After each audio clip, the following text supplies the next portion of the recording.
you joining us, Danny. Thank you, Rev. The third week of Trump's Manhattan hush money trial ended with former Trump White House aide Hope Hicks on the stand, recounting her own experience of when the Stormy Daniels allegations came to light and their impact on Trump's White House, and painting expected witness and former Trump fixer Michael Cohen in a poor light. But we also heard from Stormy Daniels' former lawyer and from Trump saying falsely that he can't testify because of the gag order imposed by Judge Juan Merchan. What else am I missing from this week's, this third week that stood out big to you? Nothing, except I would say what stood out to me is what Hope Hicks didn't testify about. I was really curious to see what Hope Hicks was going to say, because unlike people like Michael Cohen or Stormy Daniels, Hope Hicks has been completely silent, other than testifying before, say, a grand jury. We don't know what she was going to say. So it was possible that we would be hit with some Trump bombshell, because this is somebody that was very close to Trump for a long period of time, who may have overheard things. We already know David Pecker put her at least 2 meetings or conferences that were very critical. But on the whole, her testimony, of course, was damaging for Trump, but there were little tidbits in there for the defense, including painting Michael Cohen, as you said, like a bumbling Mr. Fix-It, which was an ironic name because she said he would break things and then fix them. Calling him rogue, which I promise you will be a word we'll see again in the defense's closing. It's their central theme of their case. So Hope Hicks was the marquee witness this week, and she was a mixed bag. A lot of folks said she was devastating to Trump. I don't agree. I think there was something for each side in Hope Hicks' testimony. Calling the Michael Cohen rogue and saying he breaks it and fix it, wouldn't a defense have to then explain why Donald Trump wrote him the checks that he wrote him? You don't write a rogue guy 6-figure checks, and they're saying it was for legal expenses. Wouldn't they have to explain what legal work he did if he was just an outside fix-it guy? I mean, you can't have it both ways. No, you can't. But I'm glad you bring that up, because I think we're getting to the defense's theme, and it's a narrow one. They really have to thread the needle. And what I think they might do is they have to concede that there was a payment from Cohen to Daniels. And when those checks are shown on the screen, they're going to have to concede that there were checks that Donald Trump signed.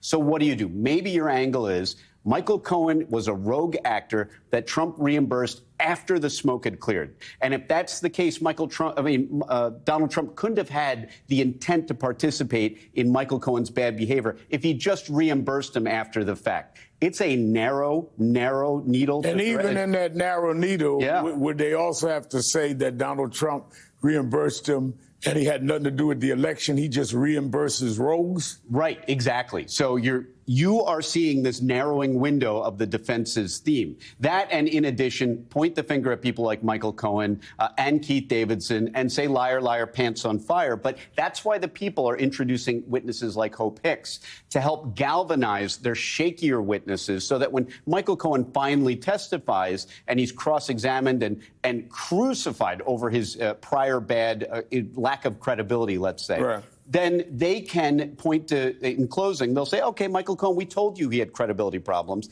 Look at all these other documents. Documents don't lie. Look at people like Hope Hicks. Her testimony matches up to the data points and the times and everything else. So that will help the people make out their case.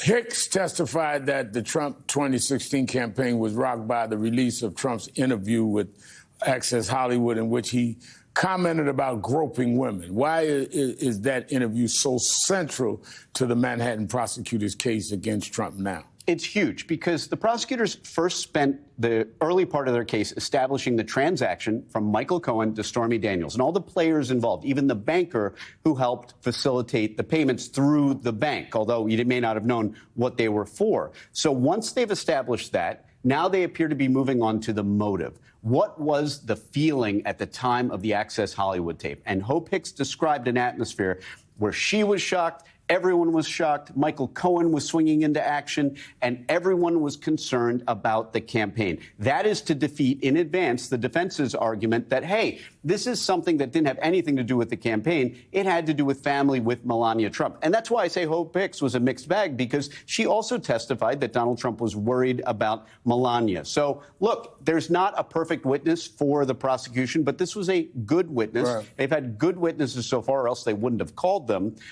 We just need to see what the defense comes up with when it's their turn. Now, court resumes Monday morning. What do we know about the next witness, the next witnesses for that matter, and what do you expect to see from the two legal teams on week 4? So far, the prosecution has been following a pattern of starting with a timeline, but also mixing up their witnesses. They've got the marquee names, and then they'll have some maybe more boring, more dry witnesses who are authenticating evidence, like cell phone data, other things like that. And that's why it's been a little unpredictable who they're going to call, because after Hope Hicks, they'll likely maybe call someone who is not a name you recognize, who might just have information about cell phones or social media posts. That's what we heard earlier this week, to authenticate those documents. But here's the thing. When it comes to calling witnesses, prosecutors have a plan, but the plan has to change all the time. A trial is full of moving parts, so it really isn't certain who they have lined up. Maybe they don't even know themselves until maybe the day or 2 days before.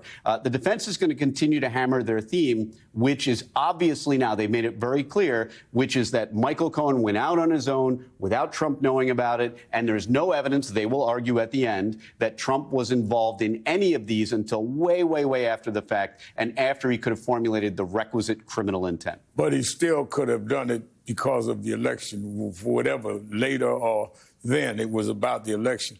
And Michael Cohen did go to jail in part for some of this. So that is going to be in front of the jury as well. Thank you, NBC legal analyst Danny Savalos.